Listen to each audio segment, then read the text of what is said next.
Assalamualaikum warahmatullahi wabarakatuh. Hamdan wa syukrulillah, nusolli wa nusallimu ala rasulillah Muhammad ibn Abdillah, amma ba'du. Rabbi shrah li sadri wa yassir li amri wahlul 'uqdatam min lisani yafqahu qawli. Puja-puji dan syukur dengan bersama-sama ucapkan alhamdulillahirabbil alamin. Salawat serta salam dan mengucapkan Allahumma sholli ala sayyidina Muhammadin. Mudah-mudahan kita tercatat sebagai pengikut, pencontoh, peniru, bahkan penerus misi risalahnya. Amin ya rabbal alamin. Selanjutnya, brotherku sekalian, alhamdulillah pada kesempatan kali ini dari jajaran kurikulum Pondok Pesantren Baitul Hijrah Nusantara memberikan tugas untuk menjadi pengisi materi di kelas 5. Nah, tema kita kali ini adalah SKI. Judul yang akan dibawakan pada pertemuan kita kali ini adalah mengenal tentang sosok Al-Khattab. Tentunya mengenal sedikit atau sepenggalan riwayat hidupnya Al-Khattab. Siapa lagi kalau bukan Sayyidina Umar radhiyallahu anhu. Nah, ada beberapa hal yang memang sudah saya rangkum dalam materi kita kali ini. Nomor pertama, bisa kita bahas tentang silsilahnya. Nomor kedua, awal cerita masuk Islamnya, yakni cerita masuk Islam di tahun ke-6 ya, kalau nggak salah. Ada yang menyebutkan di tahun ke-4 juga. Kemudian, kelebihan, wibawa atau peran dan pengaruh beliau ketika menjabat sebagai khalifah. Bahkan sebagaimana kita ketahui, beliau adalah sosok pertama yang mendapatkan julukan Amirul Mukminin sebagai pemimpin umat-umat mukmin. Beliau adalah Umar bin Khattab, berarti putra lelakinya Al-Khattab bin Naufal bin Abdul Uzza dan pada akhirnya bin Adi bin Ka'ab.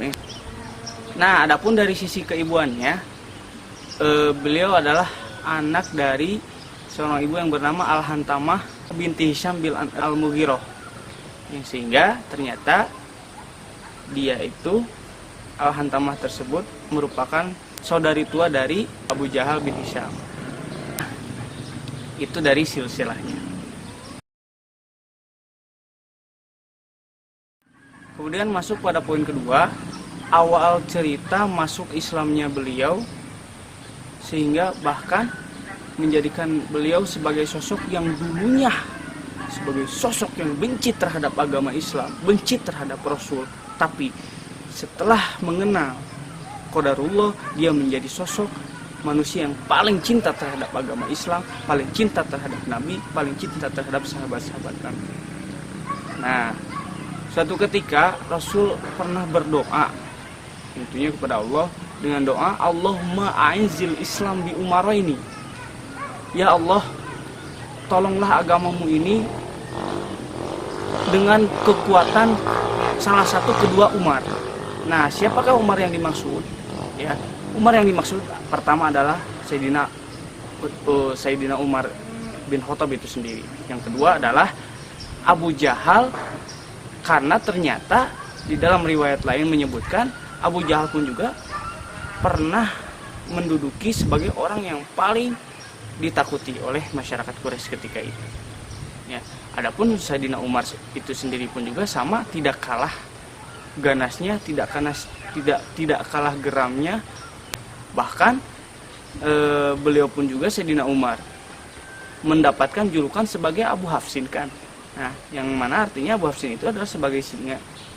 Ya, makanya julukan tersebut menandakan bahwasanya memang beliau memiliki ciri kepribadian yang tegas, tangkas, keras.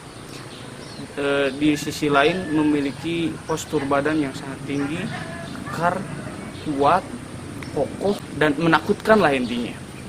Begitu. Nah, suatu ketika juga ya, lewat takdir lain atau berbicara syariat yang menjadikan awal cerita beliau bisa masuk Islam, karena ketika suatu waktu beliau mengeluarkan pedang untuk menghunuskan dan bermaksud untuk memenggal Nabi. Suatu ketika di perjalanan ada seseorang yang mencegahnya, "Wahai Umar, mau hendak kemana engkau pergi?" Umar pun langsung menjawab, "Untuk memenggal Muhammad." Ketika itu, ya, ketika sebelum masuk Islam. Nah, dia bermaksud untuk membunuh baginda Nabi. Nah, ketika orang tersebut pun juga membantah, "Apakah aku tahu siapa itu Muhammad?" Nah, "Aku tahu Muhammad adalah putra Abdullah, putra Abdul Muthalib." Dilanjutkan, disanggah oleh orang tersebut, "Apakah kau benar-benar tahu siapa itu Muhammad? Muhammad adalah putra Abdullah, putra Abdul Muthalib, putra Hashim, putra Abimana, putra Qusay." Yang sehingga kita tahu Qusay adalah yang dulu pernah menjadi sosok berpengaruh di kalangan kaum Arab dalam pembangunan Ka'bah. Yang sehingga kalau kau membahayakan kalau kau membahayakan Nabi Muhammad, maka kau akan tamat riwayatmu saat itu juga. Nah, ternyata setelah itu Umar pun tidak jadi hendak untuk memenggal Nabi. Dan akhirnya di samping lain, Umar mendapatkan kabar, berita bahwasanya adiknya yang bernama Fatimah, dan ketika itu kebetulan Fatimah tersebut sudah menikah suaminya yang bernama Sa'id. Nah, langsung sontak ketika itu dia hendak ingin memastikan apakah betul ataupun tidak, karena itu masih bersifat kabar. Nah, ketika dia datang sampai ke rumahnya, ke tempat kediaman adik perempuannya, lalu dia menghadapi seorang penjaga yang namanya Khobab kalau nggak salah. Nah, dia bertanya, "Aku hendak mendengar lantunan yang dibaca oleh adikku tadi." Kata Khobab, "Aku tidak mendengarnya." Nah, singkat cerita, Umar langsung masuk dengan cara paksa, dan ketika itu ternyata memang betul menemukan adiknya yang sedang membaca Al-Quran. Tapi bacaan Al-Qurannya tersebut juga tidak terlalu keras, hanya dengan suara yang sangat kecil, bahkan hanya mendengung saja. Di situ kondisinya menandakan bahwasanya Islam ketika itu masih dalam rangka ya, sembunyi-sembunyi, sampai membaca Al-Quran pun juga dijaga. Nah, ketika itu langsung Umar berkata kepada adiknya, benar dugaanku bahwa ternyata aku yang memusuhi Muhammad dalam agama Islam, ternyata adikku sendiri sudah menjadi pengikutnya dan sudah masuk ke dalam agama Islam." Sontak ketika itu, ya, Umar langsung meninju, langsung memukul adiknya. Dan apakah yang terjadi? Adiknya dipukul oleh Umar. Dipukul entah pukulan perep, entah pukulan tamparan, yang sehingga mengakibatkan luka dan keluar darah. Apa yang terjadi? Nah, di dalam riwayat disebutkan Umar memukul adik perempuannya tidak menjadikan gentar atau bahkan tidak menjadikan takut adik perempuannya itu sendiri.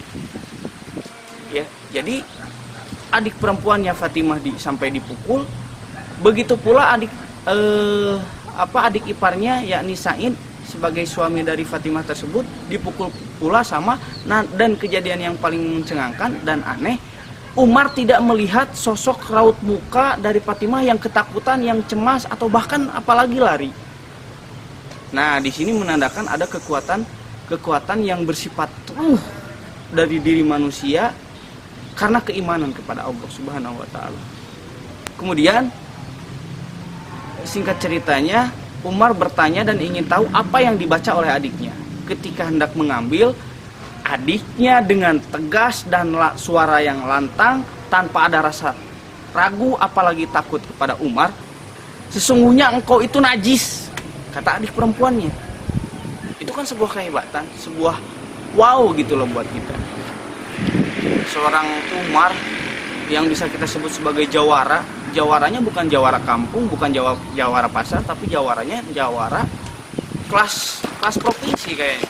Tapi adiknya sendiri, bahkan dia perempuan yang bisa kita hitung lemah lah dilihat dari tenaganya, berkata dengan suara yang lantang, yang keras, bahkan tegas.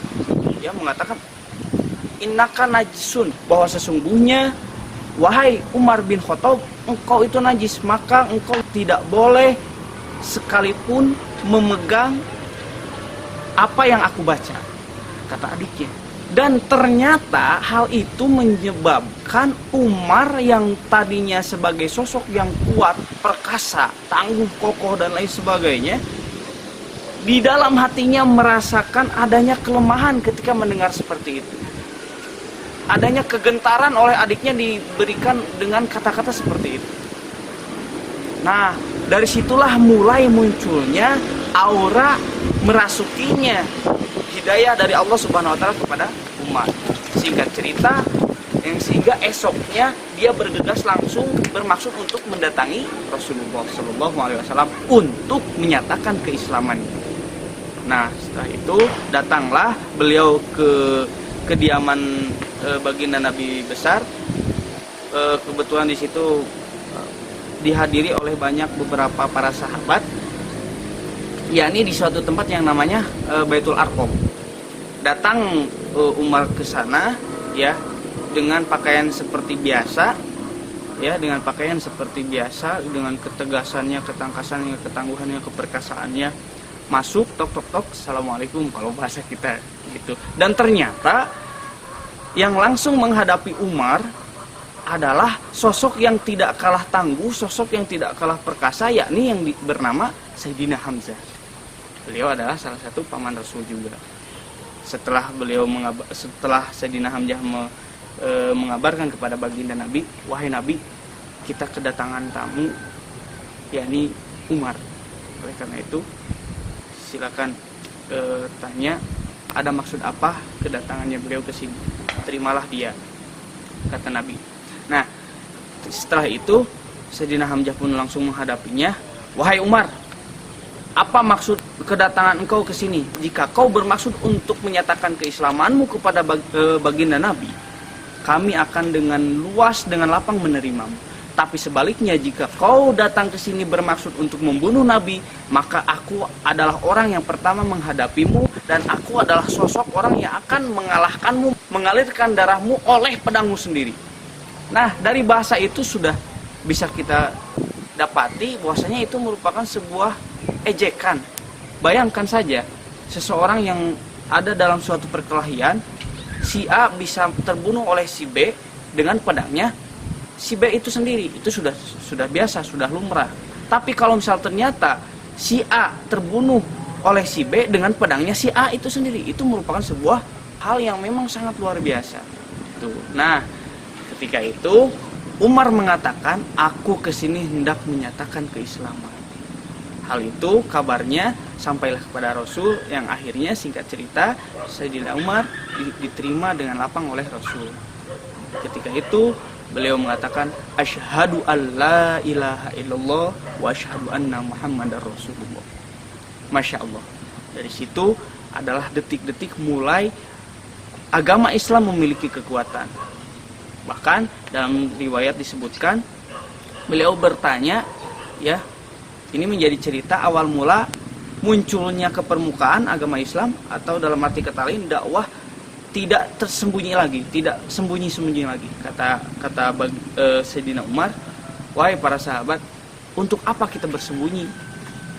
Kita sudah waktunya muncul ke permukaan agar tidak menyampaikan kebenaran ini secara sembunyi-sembunyi. Untuk apa gitu loh, kata Sayyidina Umar. Karena ketika itu memang kebetulan Islam sudah punya dua kekuatan, yakni pertama singa dari Sayyidina Umar, dan kedua adalah Sayyidina Hamzah. Mulai dari situ pun juga salah satu pengaruh beliau mulai bermunculan, yakni saat itu para sahabat dan orang-orang yang memeluk agama Islam tidak pernah lagi diejek oleh orang-orang kafir Quraisy ketika itu. Karena apa? Karena mereka tahu Sayyidina Umar adalah sosok yang memang tadinya memiliki reputasi yang sangat tinggi, disegani, ditakuti, masuk Islam, sehingga orang-orang Quraisy tidak berani lagi menghina para sahabat yang masuk Islam, apalagi mencaci, apalagi menganiaya. Tidak lagi dari situ. Bahkan dakwah pun juga sudah mulai masuk pada dakwah yang memang berpengaruh secara signifikan. My brother, kaum rebahanku sekalian yang dirahmati Allah Subhanahu wa taala. Tentu tahu kan ambil view-nya di mana.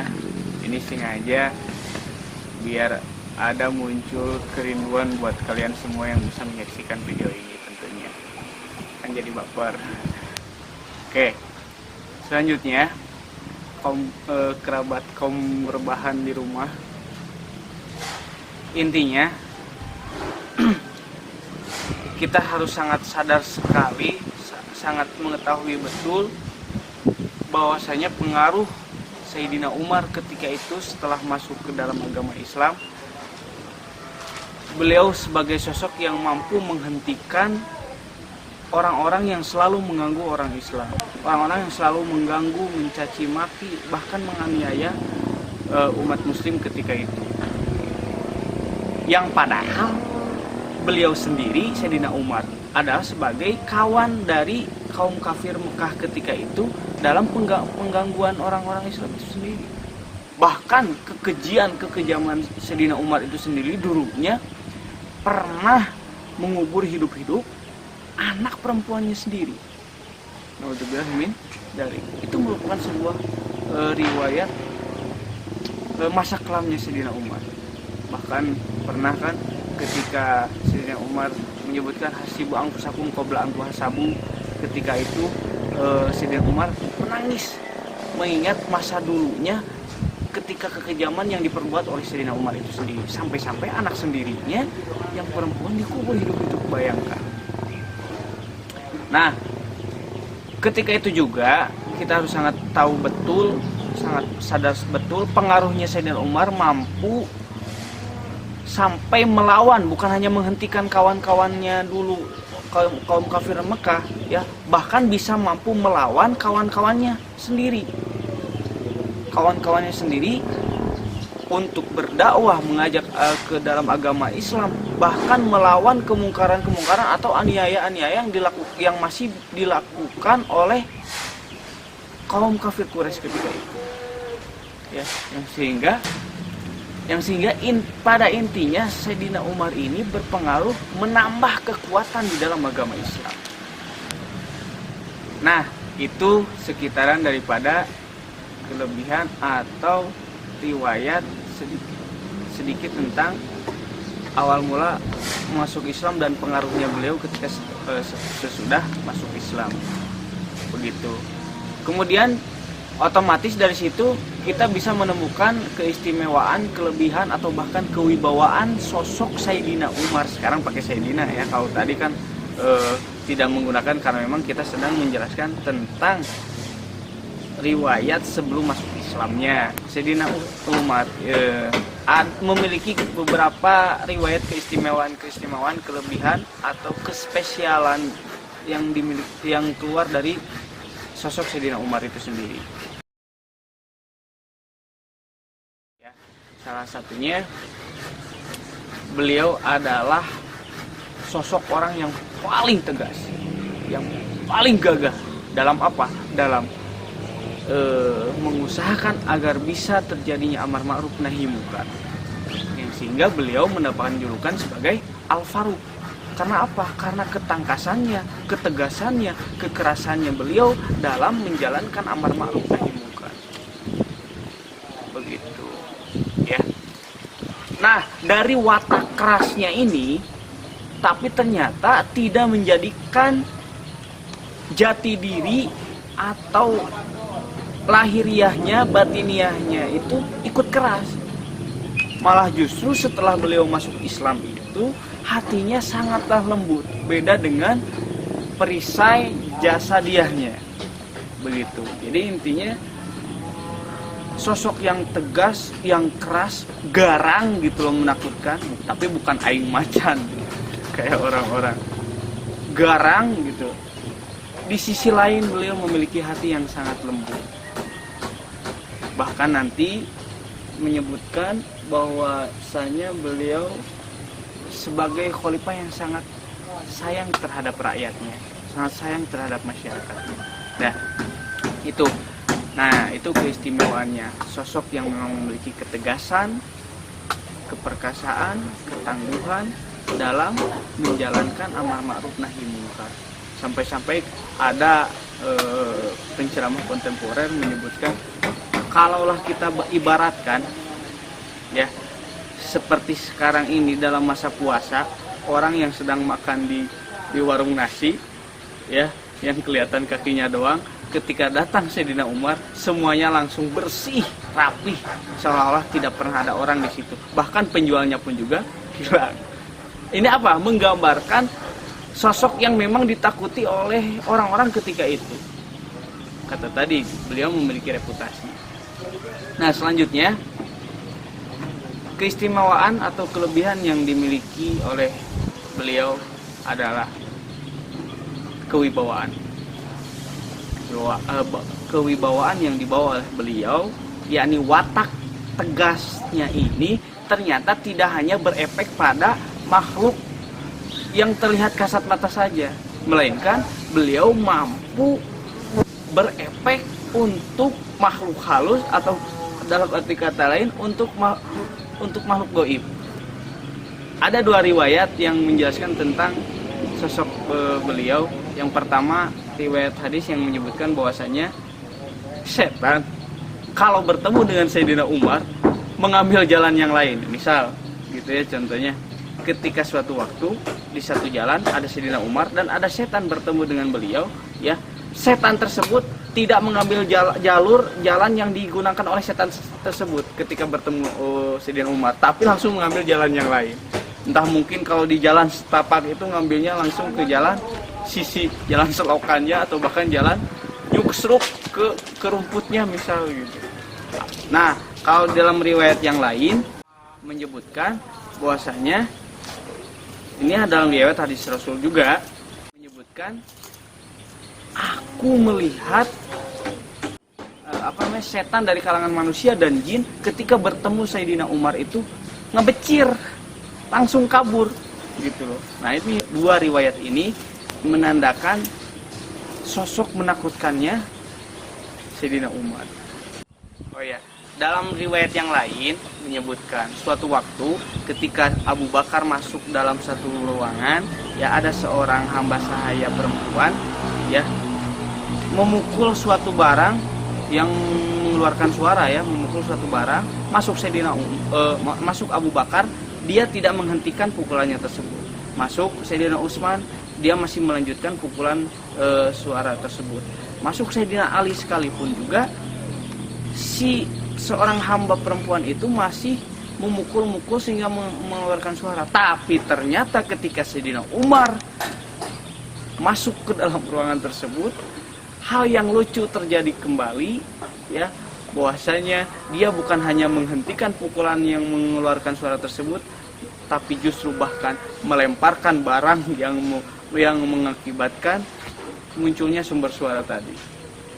Kalau bahasa kita mungkin ada seorang santri ya yang memukul alat merawis ya, alat nasyid. Ketika datang Sayyidina Umar, dia bukan hanya menghentikan alat merawisnya, tapi bahkan melempar alat merawis tersebut. Nah, ini menandakan tentang garangnya sosok ditakutkannya Sayyidina Umar ketika itu. Kemudian salah satu keistimewaan yang dimiliki Sayyidina Umar pula ya, ketika beliau wafat masuk ke alam kubur, ditanya oleh dua petugas Allah, yakni malaikat Munkar dan Nakir. Beliau ditanya, man rabbuka wa man nabiyuka, ditanya oleh para malaikat. Kemudian apa yang terjadi? Sedangkan di sisi lain Sayyidina Ali pun juga di atas alam kubur ya, sambil melihat merenung, wahai Umar bin Khattab, engkau sebagai singa di muka bumi, maka aku ingin melihat apakah engkau di alam kubur sebagai singa bisa menjadi singa juga. Nah, di sisi lain Sayyidina Ali di atas mengatakan seperti itu. Sayyidina Umar ditanya oleh para malaikat, apa selanjutnya Sayyidina Umar menjawab, wa man rabbukuma wa man nabiyukuma. Malah kembali bertanya kepada petugas Allah dua malaikat tadi ya, ketika ditanya siapa pangeranmu, Sayyidina Umar langsung menangkas, ya, langsung mengelak lagi, waman robbukuma, dan siapa pangeran yang telah menugaskan engkau berdua. Kemudian entah riwayat, entah hikayat, entah apa, malaikat tersebut menyebutkan, ya, ini adalah sahabat baginda Nabi. Oleh karena itu jelas kita akan temui dia bukan orang biasa, dia orang antik gitu, orang mahal. Jarang kita menanyakan manusia sehingga berbalik arah bertanya kepada kita. Oleh karena itu lewati saja, biarkan dia melewati kita. Gitu bahasa kita mungkin ya. Nah, ini sangat banyak pelajaran sekali untuk bisa kita ambil dari sosok Sayyidina Umar. Kemudian masuk pada poin ketiga, kerabat kaum rebahan yang dirahmati Allah, yang santuy di tempatnya, yang santuy di rumah aja. Masuk pada poin ketiga, rangkuman yang saya buat, ya, ini adalah tentang peran atau pengaruh kepemimpinan beliau saat menjabat sebagai khalifah. Perlu kita ketahui bahwasanya beliau adalah sosok yang pertama mendapatkan julukan Amirul Mukminin. Kalau misal Sayyidina Abu Bakar dulu, ya, beliau mendapatkan julukan sebagai Khalifatullah, Khulafaur Rasyidin, ya, Abu Bakar As-Siddiq gitu, yang jabatannya sama julukannya dari Rasul, dari Allah dan Rasulnya. Nah, namun beda halnya untuk Sayyidina Umar, beliau adalah sosok Khulafaur Rasyidin pertama yang mendapatkan julukan Amirul Mukminin. Lalu kemudian selanjutnya dilanjutkan oleh Sayyidina Utsman, itu pun beliau sama mendapatkan julukan yang sama pula, dan dilanjutkan oleh Sayyidina Ali. Di situ keempat Khulafaur Rasyidin yang menjadi pengganti Rasul. Nah, kembali lagi pada Sayyidina Umar. Beberapa pengaruh atau peranan dari Sayyidina Umar itu sendiri, ya, tentunya kita harus tahu beliau adalah pengganti dari Sayyidina Abu Bakar. Suatu ketika Abu Bakar sudah merasa di jasadnya sudah lemah, umurnya sudah tua, beliau langsung mengamanahkan agar Sayyidina Umar yang akan menjadi pengganti aku ketika itu, kata Abu Bakar, ya. Dan di situ ada hal-hal berita yang memang bisa terdengar minim buat kita. Di zaman Abu Bakar banyaknya sekali orang yang murtad, bahkan tidak mau membayar zakat, itu keluar dari agama Islam. Abu Bakar mengamanatkan untuk melanjutkannya itu adalah Sayyidina Umar. Ketika sudah masuk pada masanya, ya, Sayyidina Abu Bakar As-Siddiq meninggal, wafat, ya, maka dari situ dibaiatlah Abu Bakar, sehingga beliau menjadi khalifah Islam ketika itu. Masya Allah. Nah, kalau misal kita simpulkan dari sejarah sekian banyaknya dan riwayat Sayyidina Umar, beliau adalah peranan beliau memiliki pengaruh dalam masalah pendidikan, tentunya masalah agama, politik, dalam kurung peperangan di dalamnya, dan ekonomi. Di situ banyak sekali perkembangan dalam keempat bidang, keempat pilar tersebut. Pendidikan, agama, keyakinan maksudnya, ya, kemudian ekonomi dan politik, sekalipun politik perang. Sehingga dari situ kita bisa tahu Islam pada masa Sayyidina Umar masuk ke hampir seluruh penjuru dunia. Ada yang masuk ke benua Eropa. Dan itulah kalian mungkin pada tahu. Gitu, ya. Kemana saja pengaruh Islam ketika di masa Sayyidina Umar. Nah, masuk pada pengaruhnya, beliau pernah membuat sebuah kebijakan, menyampaikan kepada siapapun panglima yang mampu memenangkan sebuah peperangan, maka aku perintahkan kepada kalian untuk membangun sebuah masjid agar menjadi sebuah tempat sentral menyebarnya pendidikan agama Islam. Nah, ini kebijakan yang dibuat oleh Sayyidina Umar. Masya Allah sekali kan. Jadi intinya, kalaulah ada panglima perang yang ketika perangnya dia bisa memenangkan perang tersebut, maka di daerah itu dia diperintahkan oleh Sayyidina Umar untuk membangun masjid agar menjadi tempat sentral keberjalanan pendidikan agama Islam. Begitu ya. Kemudian ada juga riwayat yang menyebutkan beliau adalah sosok yang mampu. Hal ini bisa menjadi pelajaran ternyata kenapa kita ada program Firqoh sehingga membulat. Ternyata setelah kita baca-baca dalam sejarah, terutama sejarah Sayyidina Umar, beliau pula yang pertama memerintahkan ketika itu dalam pendidikan. Ada 2 sahabat, namanya entah siapa ya, yang diutus oleh Sayyidina Umar sebagai kepala pendidikan ketika itu ya, sehingga kalau misalnya mengajarkan para